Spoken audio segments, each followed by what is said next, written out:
부흥회를 앞두고 또 앞으로 우리 새생명 축제를 앞두고 우리가 특별 새벽 집회를 합니다. 중요한 것은 총 주제가 회복과 치유입니다. 그래서 첫날은 이제 한 주간 동안 우리가 돌아보면 우리의 심령 각국입니다. 우리의 마음이 텅텅 비어 있으면, 돈 벌고 세상 일에 바쁘다 보면 속이 빈단 말이에요. 이걸 인격의 함몰 현상입니다. 그래서 갑자기 이 길이 무너지듯 우리 심령이 비어 있으면 우리 인생이 어느 날 갑자기 무너집니다. 그래서 우리의 내적 그 영적인 면과 마음의 문제를 하나님의 말씀과 성령으로 아름답게 가꿔야 된다. 그런 얘기를 첫 시간에 했습니다. 그리고 우리가 그렇게 인생을 살다 보면 우리 삶에는 광야를 만난다. 항상 좋은 일만 있는 게 아니고 어려움도 당하고 환난도 만나고 고통도 만난다. 그것은 우리가 바로 하나님의 의도가 있다는 걸 알아야 된다 그 말이에요. 하나님이 나를 버렸다, 그래 되면 안 됩니다. 반드시 하나님은 그런 광야 생활과 어려움을 통해서 우리를 훈련하신다. 그래서 강한 하나님의 사람을 만들어간다. 그래서 우리는 어려움을 당할 때 주님의 의도를 알아야 된다. 그리고 이 광야 생활을 하면 삼일체는 뭐를 했냐면, 광야 생활을 하면 반드시 내 힘으로 안 되고 이 광야를 뛰어넘을 수 있는 하나님의 도움이 필요하다. 하나님의 능력으로 우리의 삶과 우리의 인격과 우리의 신앙이 치료받아야 된다. 그리고 능력을 경험해야 된다. 어제는 우리가 신앙생활을 바로 하려고 하면, 정말 아름다운 인생이 되려고 하면 삶에 분명한 존재감이 있어야 된다. 나는 누구냐 하는 겁니다. 셀프 이미지입니다. 이 자아상을 가져야 되는데, 그 자아상은 나는 시세한 사람이 아니라 하나님 손의 면류관이다. 할렐루야, 믿습니까? 그래. 또 두 번째는 우리는 하나님의 기쁨이요 하나님의 사랑이다. 헵시바, 불라다. 헵시바는 하나님의 기쁨, 불라는 하나님의 사랑이다. 그 다음에 우리는 하나님의 신실한 신부다. 신부는 남편을 기쁘게 한다. 우리는 주님을 기쁘게 한다. 신랑 예수를 기쁘게 한다. 그래서 이런 관계를 알고 자기 존재를 분명히 해라. 그런 얘기를 어제까지 나눴습니다. 오늘 아침에는 우리는 신앙생활을 하면서 우리가 내 힘으로 내 지혜로 사는 줄 알지만 하나님의 은혜를 입지 않으면 안 된다. 물이 없는 고기는 살 수 있을지 몰라도 하나님의 은혜를 입지 않는 백성은 못 산다. 그래서 우리가 이 은혜를 늘 받고 은혜 속에 살아야 되는데, 하나님과 가장 가까운 여러분 어려울 때 하나님의 은혜로 사는 방법이 뭐냐? 기도 생활로 하나님의 은혜를 회복하는 비결을 알아야 된다고 말해요. 할렐루야. 미국에 사는 교포들 사이에 반드시 서로가 묻지 말아야 될 규칙이 있습니다. 당신 무슨 일을 하십니까? 그 묻지 말아야 돼요. 미국 가서 뭐예요? 물으면 실례예요. 왜? 여러분, 한국 사람들은 직업으로 그 사람의 가치를 판단합니다. 한국에 잘 살던 사람도 미국에 가면 별일 다 합니다. 그러면 두 번째 물어야 될 것은 돈은 얼마나 법니까? 그 기분 나쁘다는 거예요. 돈 뭐 거짓말할 수도 없고 별로 많이 못 벌거든요. 그러면 세 번째 뭘 묻지 말아야 되느냐? 여자분일 경우에 나이가 몇이에요? 여자들 굉장히 기분 나쁘게 하는 거예요. 그래서 이 세 가지 궁금증을 누구든지 만나면 미국 생활에서 어떻게 사는가 알고 싶어서 묻고 싶은데, 이 세 가지는 혹시나 미국 가거든 묻지 마세요. 알았습니까? 그런데 우리가 하나님 나라에 갔을 때에 하나님께서 우리에게 절대로 묻지 않는 그 두 가지가 있습니다. 뭐냐면 첫 번째로 신앙생활 얼마나 했느냐 묻지 않는다는 거예요. 왜 그렇습니까? 성경 마태복음 19장 30절에 이렇게 말합니다. 시작. 먼저 된 자가 나중되고 나중된 자가 먼저 되느니라. 그러니까 이 지상에서는 내가 50년 예수 믿었다, 30년 예수 믿었다, 40년 예수 믿었다, 뭐 집사를 얼마 했다, 권사님을 얼마 했다, 장로님, 하나님 나라는 절대 그런 거 없단 말이에요. 얼마나 예수 믿느냐 안 묻는다. 두 번째는 세상에서 어떤 죄를 지었느냐 묻지 않습니다. 왜 그렇습니까? 우리 하나님은 우리가 지은 죄를 다 알고 계실 뿐 아니라 이미 다 용서했기 때문에 천국에 들어간 사람들을 묻지 않는다. 그러면은 하나님께서 우리에게 반드시 물어보시는 두 가지 면이 있습니다. 그것은 뭐냐면 너희가 얼마나 세상에서 교회 생활할 때 은혜 받는 생활, 은혜 받은 생활, 은혜 받은 자답게 살았느냐를 묻는다는 거예요. 아무리 예수를 오래 믿었어도 은혜 받지 못한 생활은 주님의 기쁨이 되지 못한다는 거예요. 아멘입니까? 말을 들어보면 은혜 받은 사람이 달라요. 말하는 게 달라요. 돈 쓰는 게 달라요. 기도하는 게 달라요. 은혜 받은 자와 은혜 받지 못한 자, 여러분 달라요. 벌써 헌신하는 게 다르고 봉사하는 게 달라요. 그러면 두 번째, 지은 죄를 회개했느냐고 물으신다는 거예요. 우리는 그냥 신앙인이 아니라 은혜 생활을 하는 신앙 생활을 해야 될 줄로 믿습니다. 하나님은 그런 자에게 영광을 받으시고, 하나님은 은혜 받은 자를 통해서 하나님이 살아계심을 나타내고 하나님의 기적이 그 사람을 통해서 나타난단 말이에요. 여러분, 하나님이 은혜를 베푸시고 하나님의 존재감을 나타내는 삶의 현장이 누구냐? 은혜 받은 사람이고, 은혜 받은 사람이 모여 사는 현장에 하나님의 임재와 하나님의 기적이 나타나는 거예요.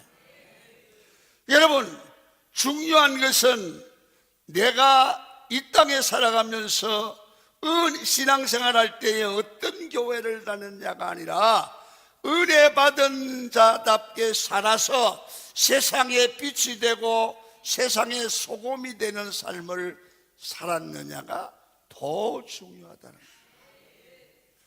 다른 사람들이 나를 보고 저분은 강은교회 집사님이구나 아는 거예요. 왜? 말하고 행동하는 삶 속에 은혜 냄새가 나는 거예요. 전철을 타고 전철을 타고 지하철을 타고 가보시면 앞에 있는 아주머니가 어디서 본 것 같습니다. 본 듯도 하고 안 붙던데요. 알고 보면 그 사람 누군지 압니까? 성령 받은 사람이에요. 할렐루야. 그 사람의 안에 있는 영과 내 안의 영이 통하는 거예요. 할렐루야. 그런 경험 하셨어요? 안 하셨어요? 했죠. 은혜 받은 자는 표정이 다르고 얼굴이 다르고 말하는 게 다르고 생각하는 게 다르다 그 말이에요. 여러분, 이것이 세상에서도 분별이 되는데 하나님 나라 가면 분별되지 않겠습니까? 여러분 한평생 살면서 은혜 받고 살기를 축원합니다. 성도는 여러 가지 은혜를 받아야 되지만 우선 강야 같은 세상을 살아가려고 하면 여러분 기도 응답의 은혜를 받으셔야 돼요. 여러분, 모세는 힘들 때, 생활이 답답할 때, 큰 일이 일어나서 앞을 가로막고 암담할 때, 자신의 지도력이 흔들릴 때마다 땅바닥에 엎드려 주여 하고 기도하는 사람이었습니다. 출애굽기와 민수기를 보면 저가 엎드려 이런 말입니다. 저가 엎드려 뭐 하려고 엎드렸겠습니까? 기도하려고 엎드렸어요. 출애굽기와 민수기를 되돌아보면 이 광야길을 걸어가는 모세는 하나님 앞에 어떤 문제가 있든지 여러 말하지 않고 불평하지 않고 원망하지 않고 땅에 엎드려.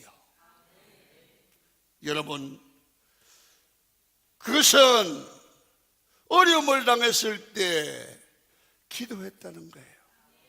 오늘 아침에 한 가지 배우시기를 바랍니다. 우리 힘으로 한계를 느낄 때 여러분들도 땅에 엎드려 하나님의 돕는 은혜를 받기를 축원합니다. 여러분, 우리가 인생의 고난을 만날 때 해답은 하나님께 엎드려 기도하면 된다는 것입니다. 기도하면 은혜를 받습니다. 기도하면 하나님의 음성을 듣습니다. 기도하면 문제가 풀리기를 시작합니다. 기도하면 상식으로 안 되면 기적을 통해서라도 하나님이 은혜를 주실 줄 믿습니다. 본문 역시 모세가 기도했더니 하나님께서 은혜를 주셨다는 얘기입니다. 여러분, 오늘날 우리 주변에 보면 늘 기도의 응답을 받고 너무너무 감사해서 간증하고 자랑하는 교인이 있는가 보면 여러분, 어떤 분들은 눈만 끔벅끔벅하면서 저게 진짜요 거짓말이요, 한 번도 응답을 안 받았어요. 기도를 해봤어야 응답을 받지. 여러분, 오늘 모세의 기도 응답의 은혜를 보면서 여러분들도 이 성경을 주시면 여러분들도 하나님이 모세와 같이 응답을 주신다는 약속입니다. 이 약속이 여러분의 것이 되기를 축원합니다. 자, 출애굽기 33장 14절 상반절을 읽습니다. 시작. 여호와께서 이르시되 내가 친히 가리라. 여러분, 무슨 말입니까? 모세가 기도할 때 하나님께서 이 말씀을 주셨습니다. 성도 여러분, 친히 가리라는 말씀은 내가 동행해 주겠다, 내가 너와 함께 하겠다는 약속입니다. 여러분, 하나님은 고난의 인생을 가는 자가 하나님 앞에 기도하면 반드시 하나님이 함께 하실 줄로 믿습니다. 왜 함께 하십니까? 그 문제에 응답하고 해결해 주시려고. 여러분들이 인생을 살아가면서 사람의 도움을 받으려고 얼마나 쫓아다닙니까? 사람에게 전화합니다. 사람을 만납니다. 여러분, 돈을 동원합니다. 사람이 도와주는 건 한계가 있습니다. 그러나 전능하신 하나님이 함께하면 본질적으로 문제가 해결될 줄로 믿습니다. 하나님이 함께하는 백성이 언제나 승리했습니다. 여러분, 어떤 경우 하나님이 함께합니까? 이사야 43장 2절입니다. 시작. 내가 물 가운데로 지날 때에, 강을 건널 때에, 내가 불 가운데로 지날 때에도 함께할 것이라. 이 성경을 보면 제가 이렇게 함께한다는 얘기만 이렇게 빼고 이렇게 하다가 마지막에 함께할 것이다, 그렇게 고쳤으니까 왜 성경을 틀리게 썼냐 그래 하지 마시고, 이 성경을 읽어보시면 그 중복되는 일을 뺐어요. 그래서 함께할 것이다. 철저히 함께 하시는 이유가 뭘까? 43장 7절입니다. 이사야. 시작. 그들을 내가 지었고 만들었기 때문이라고 그랬습니다. 오늘 이 말씀에서 뭘 발견하십니까? 여러분, 성도가 하나님께 어려울 때 기도하면 하나님은 언제나 어디서나 함께 하시겠다는 말씀입니다. 믿습니까, 여러분? 이 말씀을 창세전부터 하신 말씀을 이루시기 위해서 친히 인간의 몸으로 이 세상에 오셔서 이 세상에 우리와 저와 여러분들과 함께 하신 분이 하나님이신데, 이 하나님을 임마누엘이라고 그런다. 임마누엘이라는 말은 우리 하나님이 우리와 함께 하신다는 얘기입니다. 성도는 어떤 경우를 만나든지 하나님이 나와 함께 하신다. 임마누엘의 하나님이 내 안에 계시다. 이 믿음을 가진 자는 절대로 낙심하지 않습니다. 절대로 좌절하지 않습니다. 절대로 무너지지 않습니다. 이러면 오히려 어려움을 당하면 기도합니다. 여러분, 기도하는 종들이 되기를 축원합니다. 그러면 언제까지 함께 하느냐? 마태복음 28장 20절을 읽습니다. 시작. 내가 세상 끝날까지 너희와 항상 함께 있으리라. 여러분, 끝날까지입니다. 끝날까지. 부모 없는 아이를 고아라고 합니다. 고아란 외롭게 홀로 살아가는 아이를 말합니다. 고아라고 해서 홀로 있는 게 아니잖아요.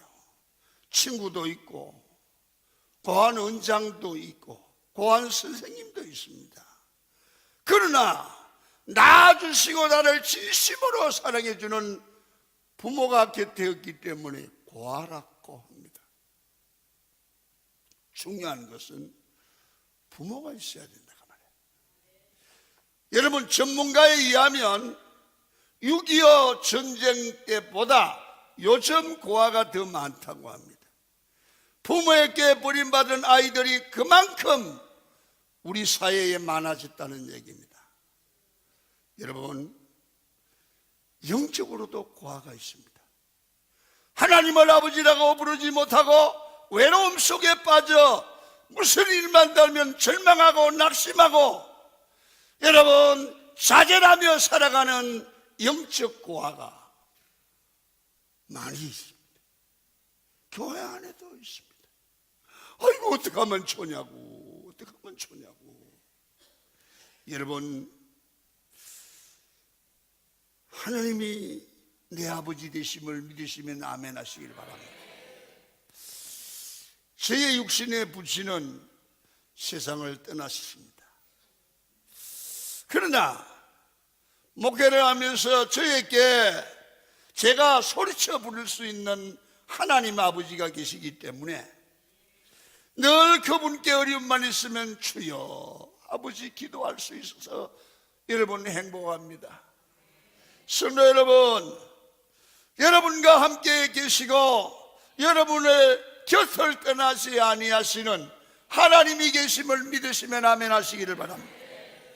갈라디아 4장 6절을 보십시오. 확실히 믿으십시오.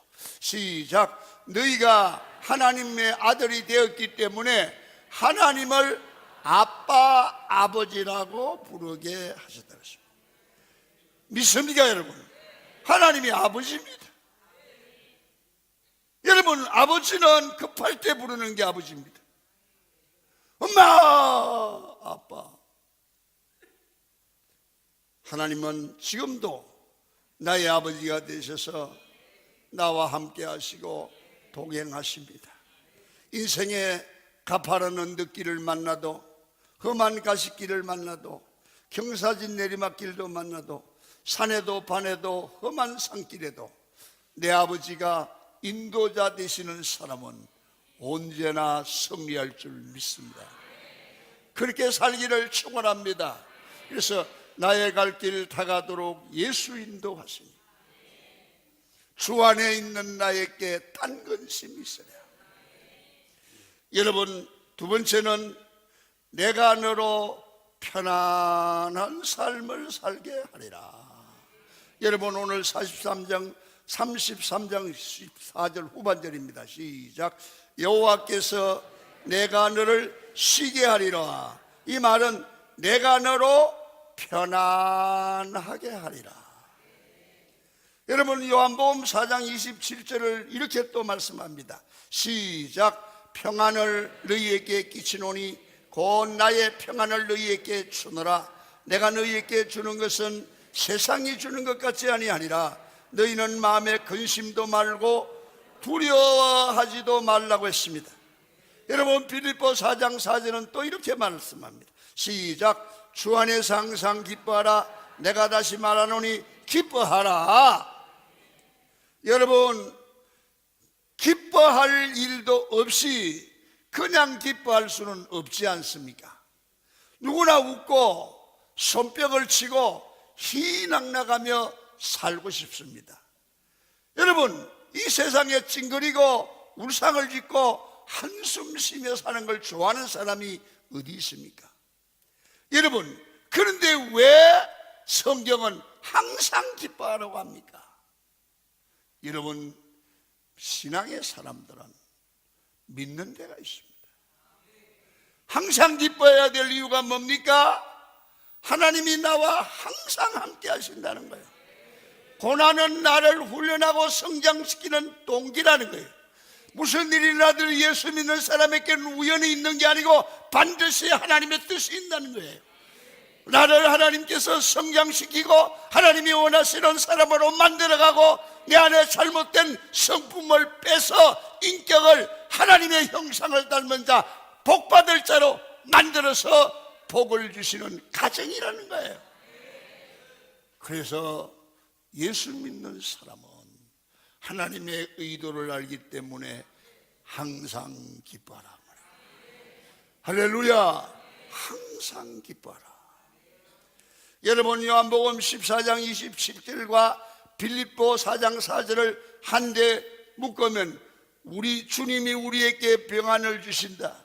그 평안은 세상이 주는, 세상에서 얻는 그런 평안이 아니고 하나님이 주시는 평안은 세상에 없는 평안이요, 주님 주시는 은혜의 평안은 나는 우리에게 주시는 최대의 축복이다.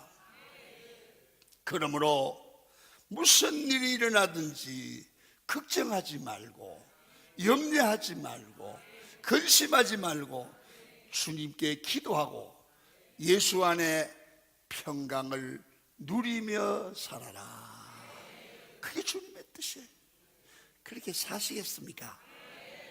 잠언이 17장 22절에는 마음의 즐거움은 양약이라. 마음의 즐거움은 양약이라.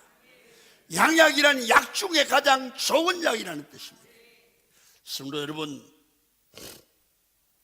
의사들의 얘기에 의하면 가장 우리의 질병의 원인 중에 하나가 스트레스래요. 신경질 잘 내는 사람 빨리 죽습니다. 우리의 성품 스트레스는 우리 인생에 큰 영향을 미칩니다.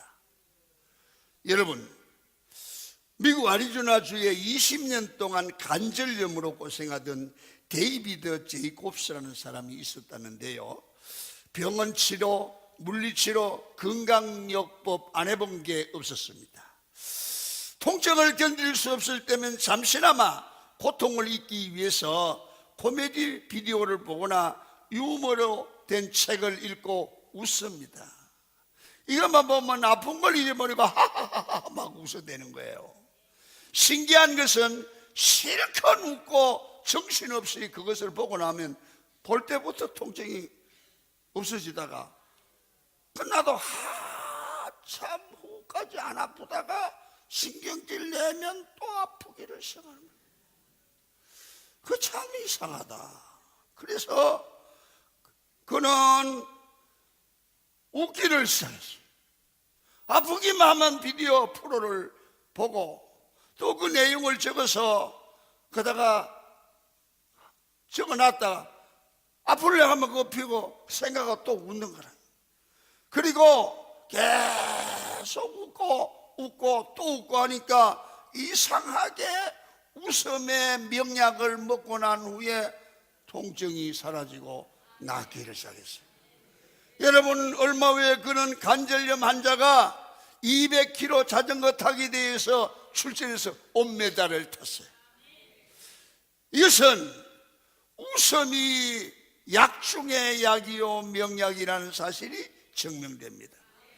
여러분, 코미디 때문에 웃고 유머 때문에 웃어도 명약이 됩니다. 여러분, 생각해 보십시오. 은혜 주시는 하나님, 나와 함께 하시는 하나님, 그 주님이 주시는 은혜 받고 감사하고 기뻐하고 웃고 손뼉치고 춤추며 산다면 얼마나 많은 기적들이 일어나겠습니까? 날마다 아이고 죽겠어, 아이고 죽겠어, 아이고 죽겠어, 내가 못 살아 말대로 못 살아가 일어나는 거예요. 감사하고 기뻐하고 웃고 그러세요. 시험 받지 마세요. 낙심하지 마세요. 좌절하지 마세요. 여러분, 항상 기뻐하라. 쉬지 말고 기도하라. 범사에 감사하라. 이는 그리스도 예수 안에서 너희를 향하신 하나님의 뜻이니라. 하나님의 뜻대로 산다고요? 기뻐해야죠. 하나님의 뜻대로 산다고요? 감사해야죠. 하나님의 뜻대로 살면 기도해야 돼요. 여러분, 교회 생활이나 신앙생활, 가정생활이나 사회생활을 오늘 아침부터 전에도 그랬지만 웃으며 즐겁게 하시기를 축원합니다. 왜 어려움이 없겠어요? 그러나 하나님이 평안을 주신대요. 예수 안에 기뻐하고 예수 안에 감사하고 예수 안에 웃으며 살기를 소원합니다. 싸우고 소리치고 시기하고 질투하며 살지 마십시다. 평안을, 참 평안을 주시는 주님과 함께 예수 안에 기뻐하는 삶이 되기를 축원합니다. 여러분, 오늘부터 행복의 문이 열리기를 시작합니다. 마지막으로 하나님께서 17절에 이렇게 말씀합니다. 시작. 너는 내 목전에서 은총을 입었고 라고 했습니다. 그 다음에 19절을 시작. 나는 은혜 줄 자에게 은혜를 주고 긍휼히 여길 자에게 긍휼을 베푸느니라. 하나님이 은혜를 주신단 말이에요. 긍휼을 주신단 말이에요. 여러분, 하나님은 은혜를 베푸신다는데 은혜는 그저 주는 선물입니다. 하나님이 여러분들과 저에게 구하면 은혜를 주시는데 하나님이 주시는 은혜는 누가 받느냐? 여러분, 특별 새벽 집회를 하고 여러분 집회를 부흥회를 하고 하는 것은 여러분 재미로 하는 거 아닙니다. 여러분, 하나님의 은혜를 받고 그 안에서 기뻐하고 감사하는 삶으로 인생이 바뀌어지면, 은혜 받으면 여러분 세상에 돈으로서 얻을 수 없는 놀라운 축복을 받게 되는 줄로 믿습니다. 그 은혜를 받기를 원하시면 아멘 하시기를 바랍니다. 여러분, 우리의 심령이 아름다운 정원으로 가꾸어지는 것입니다. 은혜 받은 자의 모습은 달라요. 은혜 받은 자의 생각은 달라요. 은혜 받은 사람의 말은 달라요. 이게 다른 사람에게까지 영향을 주는 거예요. 내 한 사람 은혜 받으면 우리 가족이 살아요. 내가 아름다운 꽃을 보고 신경질 내는 사람 없잖아요. 여러분, 아름다운 꽃을 보고 다 웃어요. 다 좋아해요. 우리가 아름다운 꽃처럼 아름다운 마음을 갖고 아름다운 모습으로 변화되어 보십시오. 여러분 때문에 환경이 변화될 줄로 믿습니다. 여러분들 때문에 교회가 살아날 줄로 믿습니다. 여러분의 직장이 달라질 줄로 믿습니다. 은혜 받아야 합니다. 은혜 받는 자가 이깁니다. 은혜 받는 자에게 하나님이 복을 주실 줄로 믿습니다. 그러면 어떻게 하면 은혜를 받습니까? 마음에 결정 하나 해야 됩니다. 뭡니까? 은혜를 사모한다 그랬는데 은혜는 오늘부터 은혜 받아야 되겠구나. 내가 은혜 받아야 내 인생이 아름다운 삶이 되겠구나. 결단하기를 축원합니다. 따라합니다. 나는 은혜 받고 살아야 하리라. 자, 시편 42편 1절 시작. 하나님이여 사슴이 시냇물을 찾기에 갈급함 같이 내 영혼이 주를 찾기에 갈급하나이다 했습니다. 이 편입니다. 시작. 내 영혼이 하나님 곧 생존하시는 하나님을 갈망하나이다. 이런 말이 있습니다. 여러분, 부자 되기를 원하는 사람만 부자 돼요. 성공하기를 원하는 사람만 성공해요. 여러분, 은혜를 받기를 소망하는 사람만 은혜를 받아요. 잘 되기를 원하는 사람만 잘 돼요. 그냥 생각 없이 살지 마세요. 남은 생에 건강한 인생을 만들어 가리라고 작정을 하세요. 그러면 놀라운 일들이 일어날 줄로 믿습니다. 되긴 뭘 돼요? 그래, 믿음대로 안 돼요. 돼요. 여러분, 왜 그렇게 같은 생각이면 안 된다고 생각을 해요? 된다고 생각하세요. 은혜를 받는데 왜 같이 생각할 바에야 은혜 받겠다고 생각해야지 왜 구경꾼 되려고 생각을 해요? 이런 생각하면 어떨까요? 내가 이번 집회에 내가 은혜를 제일 많이 받아야 돼. 어떤 여자분들은 기도할 때 아멘 그런데요. 왜 그러냐? 이쪽으로 가는 은혜를 다 이렇게 넣는 거죠. 이렇게 쓰러져. 한번 해봐요. 주여! 주여를 해야지. 시작. 주여! 쓰러다 담아 먹어버려. 이게 미친 짓 같았지만 사모하는 마음, 갈망하는 마음 표현이야. 여러분, 목마른 사슴이 물을 찾듯이 하나님을 바라고 은혜를 찾고 구해야 합니다. 그 사람이 은혜를 받을 줄로 믿습니다. 누가복음 11장 9절에 주님은 이렇게 말했습니다. 구하라 주실 것이요 찾으라 찾을 것이요 문을 두드리라 그러면 너희에게 열릴 것이니라. 여러분, 시편 107편 9절 시작. 저가 사모하는 영혼을 만족해 하시며 줄인 영혼에게 좋은 것으로 채워주심이로다. 사모하고 구하면 은혜 받을 줄로 믿습니다. 여러분, 오늘 여러분 특별 새벽 집회를 하면서 시간 말씀을 하면서 우리의 영혼의 함몰 현상이 없어져야 되고 여러분들이 기도해야 됩니다 하는 일을 강조하는 것은 모든 우리 강한 성도들이 은혜를 사모하는 마음을 갖게 하고 오늘 강사님 만나서 큰 은혜를 받게 하는데 제가 기초를 놓는 거예요. 아멘 하시길 바랍니다. 기초를 놓으면 기적이 일어납니다. 마지막으로 오늘 두 번째는 은혜를 어떻게 하면 감사하는 마음으로 참여하고 감사함으로 받아야 돼요. 뭐든지 우리의 눈을 바꿔야 돼요. 미국에 어떤 사람이 복도방을 통해서 이 산 언덕에 냇가가 있는 그곳에 집을 사고 이사를 했습니다.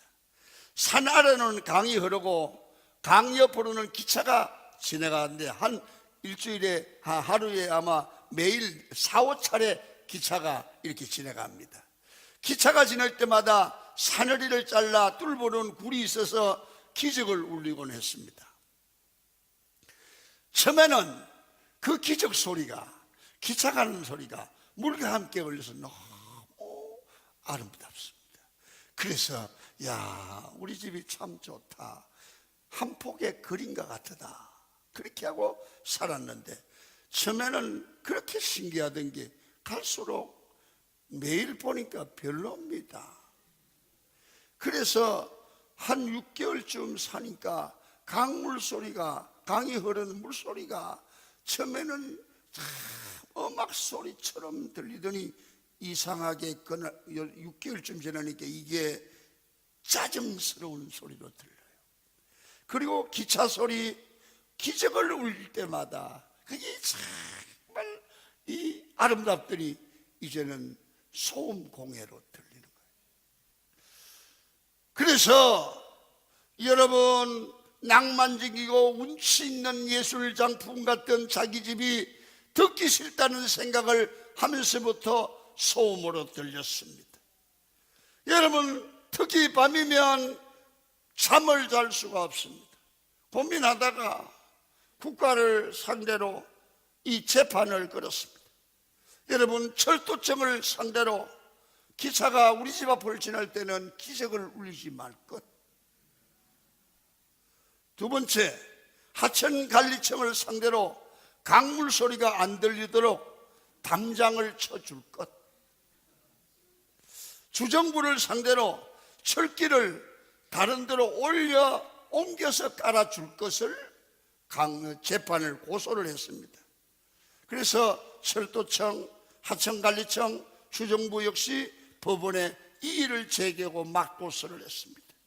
6개월쯤 지난 후에 법원이 판결이 났습니다. 어떻게 났겠습니까? 이렇게 났습니다.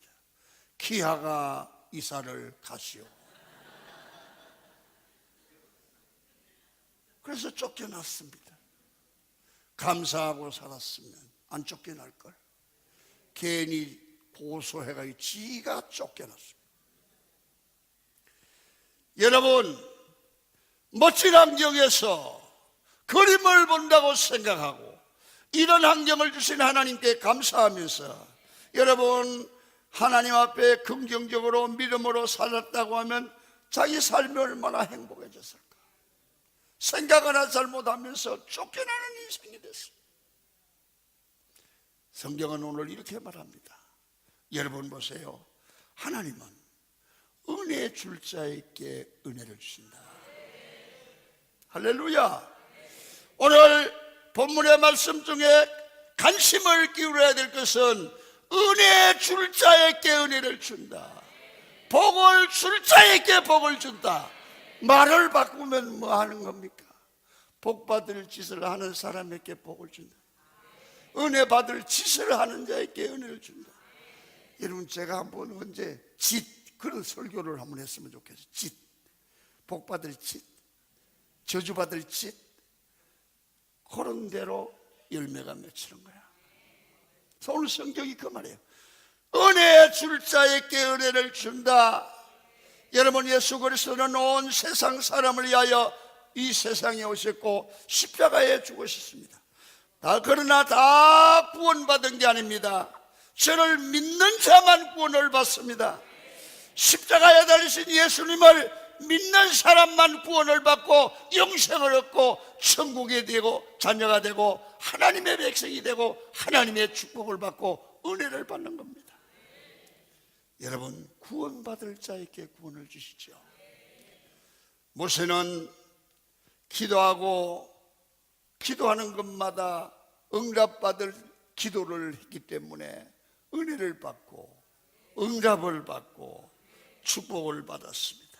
성도 여러분, 오늘 우리는 인생을 살아가면서 우리에게 날마다 함께 하시고 복을 주시는 하나님이, 너 그냥 고민하지 말고 기도해라. 너 사람 방법 동원하지 말고 기도해라. 그러면 내가 너를 도와주리라는 거예요. 도와주리라는 거예요. 그렇게 도와주는데 왜 안 하는지 모르겠습니다. 오늘 이 말씀을 믿고 하나님 앞에 도움받는, 응답받는 은혜를 받고 누리시는 여러분이 되기를 축원합니다. 그렇게 살려나신 뜻은 들고 아멘 하시기 바랍니다. 할렐루야. 오늘 금요 철학기도 나오시고